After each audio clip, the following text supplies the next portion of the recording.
You saved me. You saved me. Gregory?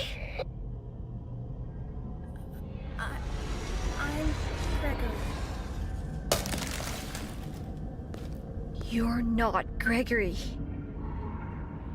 What are you?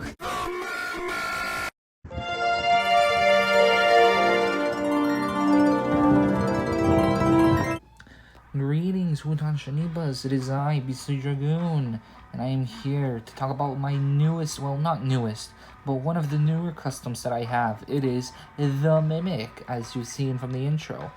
And if you were an eagle-eyed viewer, you'd notice that part of the walkie-talkie broke off, and I ended up replacing it with a staple during the recording. So, yeah, we're working with that right now. Anyway, this is the Mimic, the newest antagonist in the titular DLC of Five Nights at Freddy's Security Breach Ruin. So, how did I make this guy? Well, he was very simple. If by simple you mean cutting up parts, sculpting out new ones, and sculpting a whole new head, then yeah, it's pretty easy, not gonna lie. So, how'd I make this? Well, I used a Grim Foxy foot and hand to get the nightmarish look of it. The foot is not a nightmare foot, I know. This is the closest thing I have, and even the toes. I should have cut off more of it. That's on me. And then this foot is just Toy Chica's foot, cut off and flattened in some areas, as you can see. So that way it's not as thick. I don't know why they made her foot that big. That's a little sus. And then the rest of him, minus the head, is made from a Radio Foxy endo. And if you don't know, the radioactive Foxy figure has an endo inside of it. So does Blackheart Bonnie. It'd be better if you just went with Radioactive Foxy. He's cheaper. You can get him on Amazon for like $9 USD, I think. Probably even less. I don't know. You can... What we're dealing with here is resculpting him in some areas, such as giving him cloth here. I think it's cloth. It looks like cloth. And same with here. The wires, you know...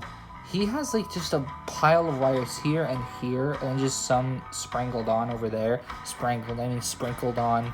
Sprinkled isn't, whatever. And then the endo torso, there's like this little piece of cloth here.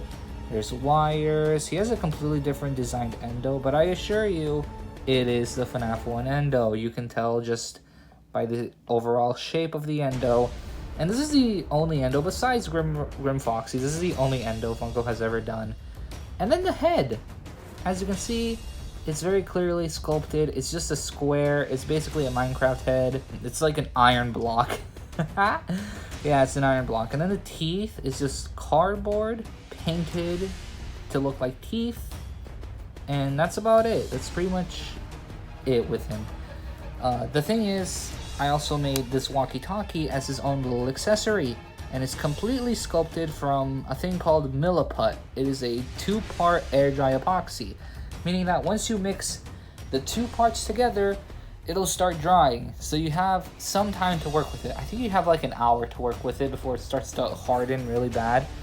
And I might try to do this now. I'll have to cut the video here, but he can hold on.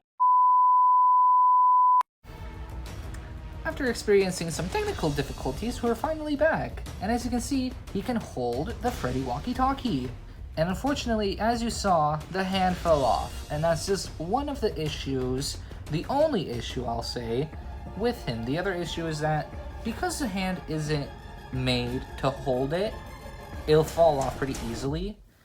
Also, I forgot to mention, this is not a left hand. They never made an endo left hand because... Why would they?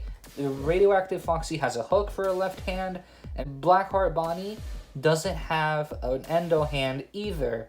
So, I basically just took the regular endo hand from Radioactive Foxy and cut off the thumb and moved it to the other side.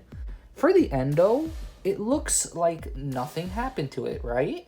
Well, that's not the case for regular thumbs. If you're planning on doing this, make sure to use the endo hand, because that's like, I'm pretty sure the only one that'll actually work this way. That's pretty much it with the Mimic at this point. He's rather simple compared to Nightmare Fredbear, which I did last time. he's very simple. He almost fell over too. He's a little drunk. I forgot to mention as well, his eyes glow in the dark. Yeah, they do. This is to sort of mimic the way that he looks in game during the cutscene. That's pretty much it. I don't have anything else to say. The wire's all sculpted. So is the cloth here. Everything was painted with silver and then like a brown wash. You've heard of a black wash, but this is just to like have rust. So yeah, that's pretty much it with him. See, I was just saying, it just falls off if you move him too much. Dang, dude, really? Anyway, thank you all for watching. If you want yet another video, then, you know, consider liking and subscribing maybe. And the next video, maybe you guys will choose what it is. Hey, we'll see.